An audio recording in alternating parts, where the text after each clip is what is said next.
Hello everyone, Niamh here, and today I have a new deck. I have the Starcodes Astro Oracle. So I'm pretty excited about this. So let's go over to my table and we'll look at these cards. All right, so here we are at my desk. I have actually already used this deck. Well, a little bit. Everything's still in order except for the top two cards that I pulled out right before I did this video because tonight is the full moon and it was the full moon in Pisces. So I pulled out the moon card and the Pisces card to add along to my reading. And if I remember, I'll put a pop-up, or I'll put a picture of the reading up. It wasn't part of the reading. It was more like off behind it. It was just kind of lending energies. So when I say that I use this deck, it wasn't so much that I used it, it's just I pulled out two relevant cards and just had them by my reading. All right, so let me go ahead and pull these out. All right, so it comes in a two-piece box. Whoops, I'm sorry, I'm bumping the camera. I'm going to go ahead and put these cards right up top here. There we go. It comes in a two-piece box. Just like that, really nice looking. I will probably keep it in the box, and I'm really looking forward to some sort of bag that I want to make for this. I'm thinking black. I think I want to make a black bag, and I just got some like rainbow ribbon that I might use as the accent on there. So that sounds like a plan to me. I like that it's kind of like this mauve-y purple in the middle on the inside. All right, so the deck itself, we'll get to the book later. So here are the backs. Really nice. I was drawn to this deck because of how colorful it is, and I like that rainbow sort of look mixed with like a black and white, which, you know, you would think that I would really like the Wild Unknown because of that.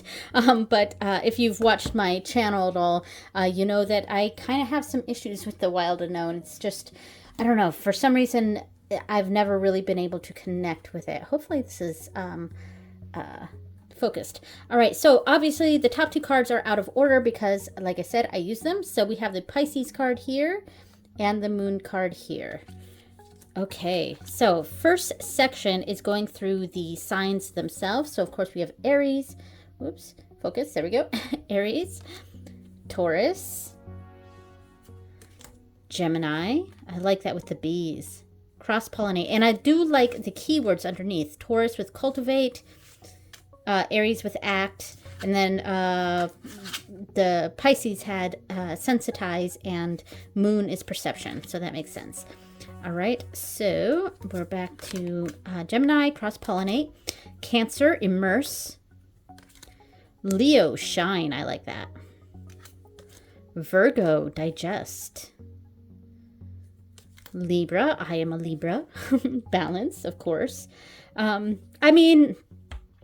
I kind of, I know balance is, correct for Libra and makes sense and yada yada. I just wish we could find a different word. I think I'm just sick of the word balance for Libra, and I don't know if that's just me being weird or whatever, or me being a Libra and I need things to be extra or something. I don't know. So Scorpio is investigate.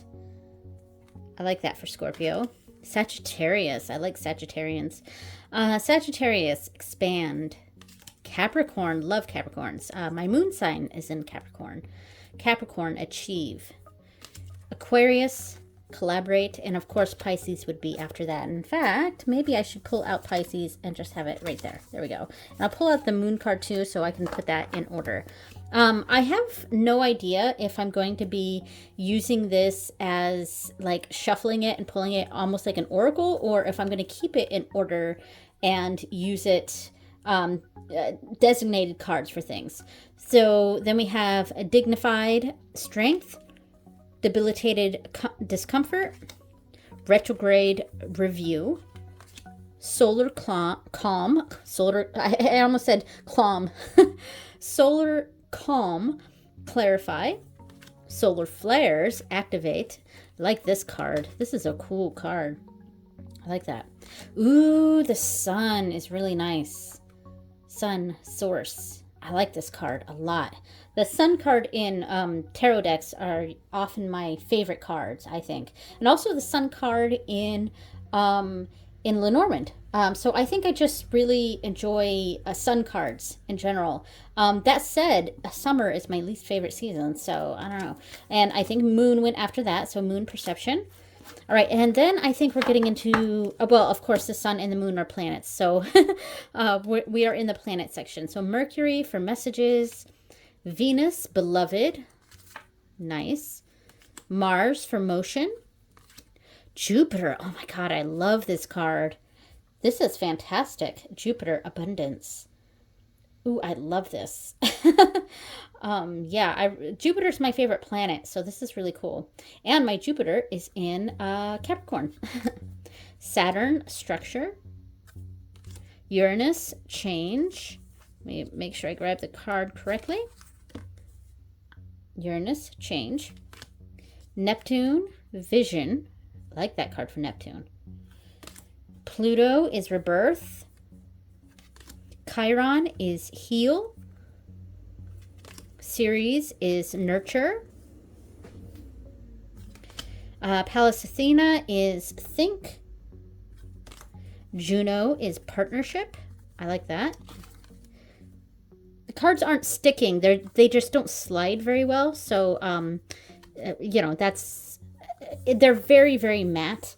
For some reason, because of that, I wish they were linen. Linen I love because linen slides very well. So Juno for partnership, Vesta for hearth, or hearth, however you want to pronounce it. South Node for past. That's a neat card. North Node for future. Ooh, look at this card, Ascendant. See, they don't slide very well. Ascendant for enhance. This is a cool card. I'm going to see if I can get it up close and we can look at it this way. Yeah, that's really cool. I like that.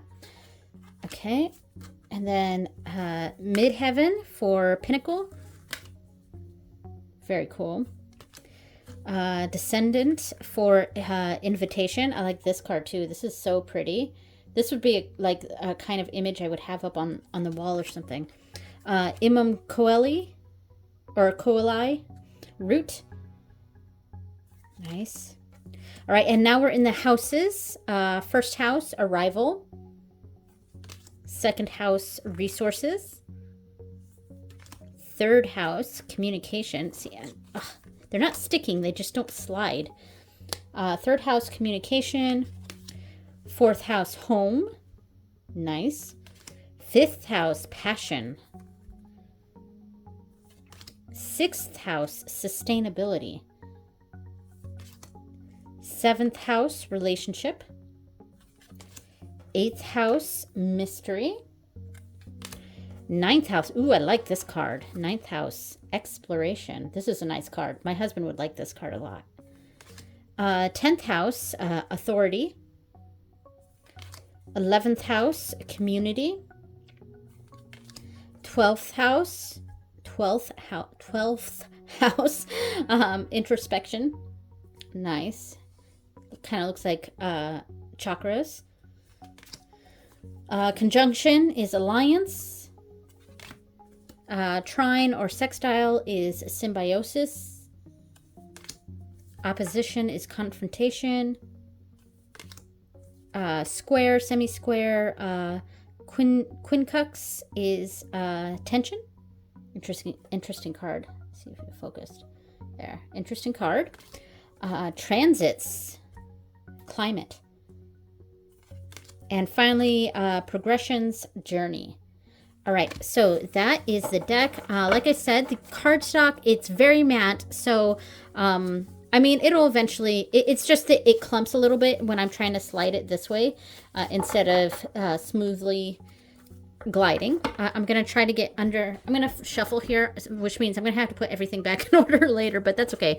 I just want to see how this shuffles. The thickness, well, before I shuffle, the thickness it's fairly thick. I got this, by the way, on the Hay House sale, where decks were 50% off. I got this deck, and the video I just did before this was for the Urban Crow Oracle. So I got them basically for the price of one, which was really nice. So now I have the Astro Oracle and the Urban Crow Tarot, or not Tarot, Oracle. I'm sorry if my sound is a little louder or muffled. I'm just trying to get under the camera to shuffle. It is a bit of a stretch for my tiny hands. Okay, I was able to shuffle and bridge that, which is really nice. Overhand, of course, is fine. I do prefer riffle shuffling. That's my preferred method. That said, my hands are very, very small, and so I find it big, thick decks to be very difficult to work with. That sounded really dirty. All right. Ignore me. All right. Let me try to do a side shuffle with this. Sometimes I'm 12 years old. I hope you don't mind. But oh yeah, side shuffling shuffles much nicer. However, I can't bridge that, of course. So it does. I do get a smoother shuffle with that riffling, doing the side shuffle. Okay, and now let's do some overhand here. And let me see.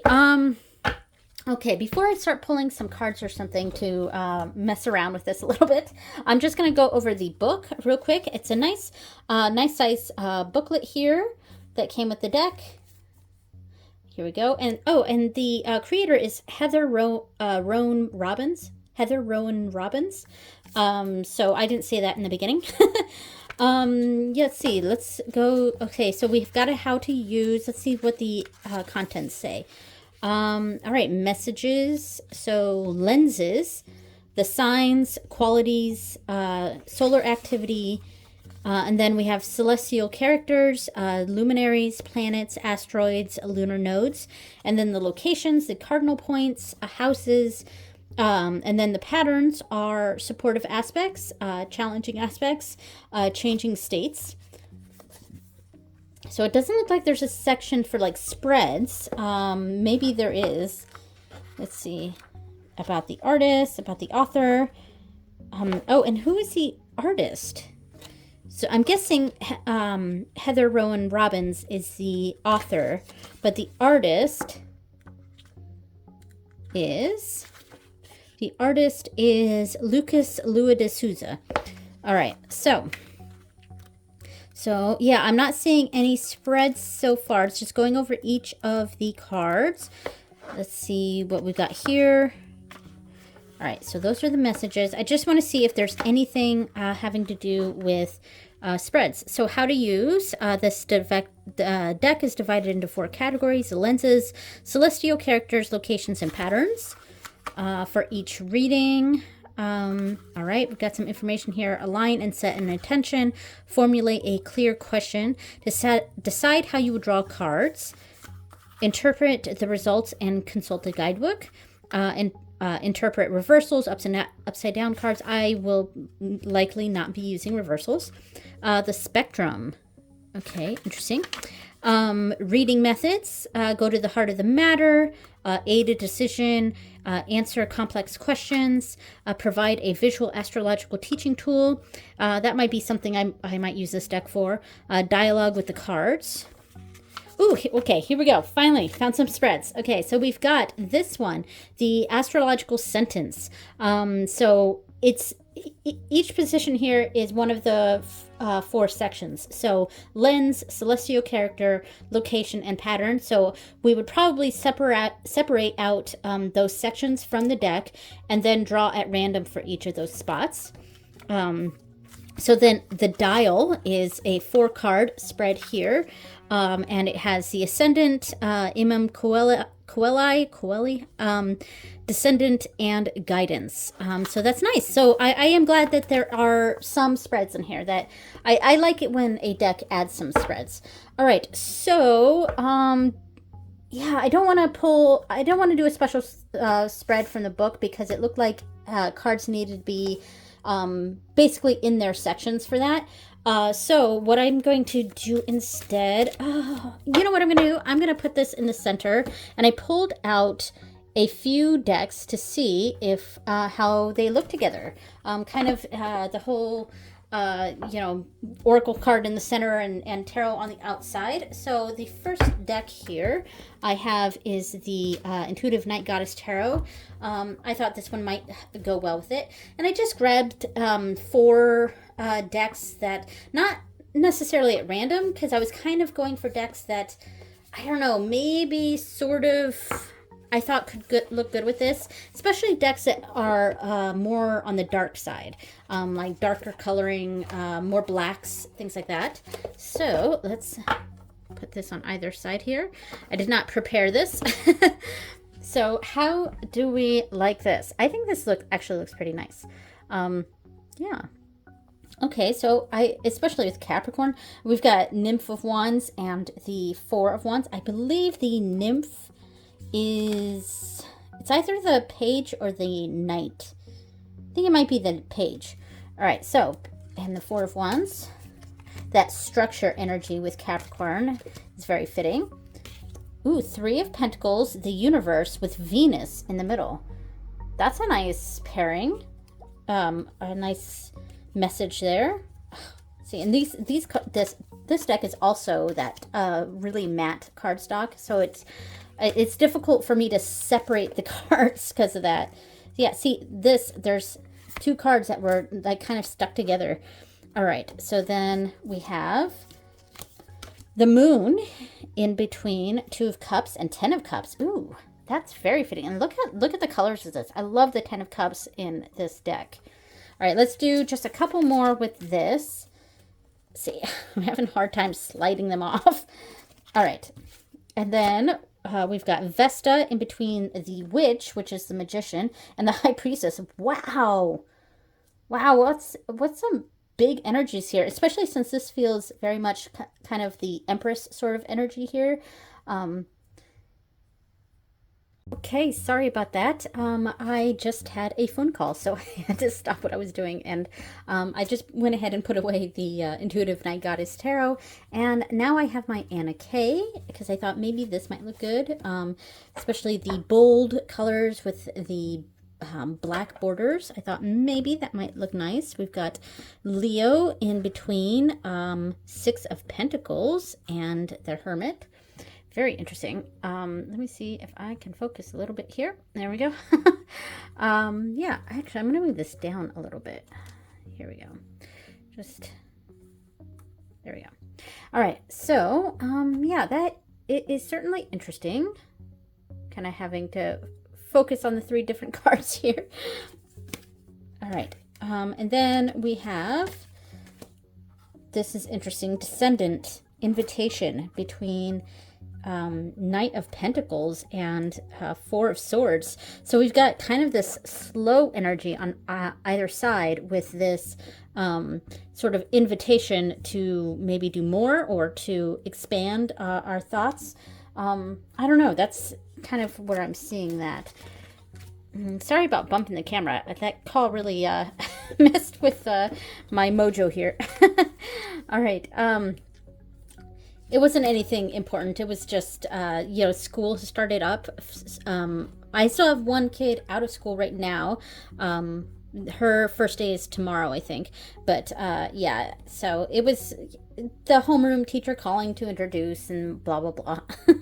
All right, so retrograde in between 7 of Swords. So retrograde, as the keyword is review. 7 of Swords and 6 of Rods. Fascinating. I'm not sure how I'm feeling about this. We've got Wheel of Fortune between and 10 of Rods with Libra in the middle. Fascinating. 10 and 10. All right. And one more with this one. Ooh, Midheaven between Ace of Swords and 7 of Pentacles. Fascinating. Okay, so that one was okay. I think I liked Intuitive Night Goddess a little bit more. So let me move on to the next deck here. Okay, so I have my Book of Shadows As Above deck. This is not a deck I normally use, but I feel like this deck could lends itself well, I think, with this sort of energy. Oh, and I just thought of another deck that probably would have looked good with this, but I didn't grab it. That's okay. This is quite interesting. I mean, this is really not focusing very well on the side cards. It's mostly just focused on the middle card, which, you know, is partially nice because that's the focus, you know. But, yeah, but I do like the blues. We've got Neptune for vision in between Elemental of Earth, which is a page, and Imbolc, which I think is Temperance. Okay. Then we have, the Sun in between Five of Water, that's the Five of Cups, and the Path. I think this is the Hermit. Yeah. That's some conflicting energy here. I mean, I almost feel like this is the guiding light, that like it's the torch that this person's following, you know? Interesting. I want to see if I can try to use the Book of Shadows as above deck more often. I just have an issue with its some of the choices that are made in this deck. All right, interesting. So I'm going to move on to the next deck. Yeah. So that one was okay. I liked some of what I was getting out of that. Okay, the final deck I grabbed was my Anima Mundi Tarot. And I grabbed this one, because it's got that darker quality that I think would look nice with this deck, with the Starcodes Astro Oracle. But also I chose this because this is the deck I often use for full moons, especially during the winter time. I mean, that's why I embroidered this moon on the bag. So yeah, here is the Anima Mundi. One of my favorite decks, for sure. All right. Let me split this. Okay, and then this card was from before. Ooh, that's nice. I like this. So we've got Three of Cups and the Nine of Pentacles surrounding Virgo. Very interesting. Then we have, these ones slide much better. We have, all right, tension. The square, semi-square, and quincunx. Tension between the Emperor and the Five of Swords. Wow, that's some energies right there. Tension between the Emperor and the Five of Swords. All right, and then we have Ascendant between the Ten of Pentacles and the Six of Cups. Very nice. I like that. I like that. Oh, I think some of my kids are home. And finally, here we have Pallas Athena for Think between the Devil and Strength. That's quite powerful. Yeah, I like that. All right, well, someone's knocking on my door, so that is my cue to head out. Thank you so much for watching, everyone, and I will see you next time. Bye!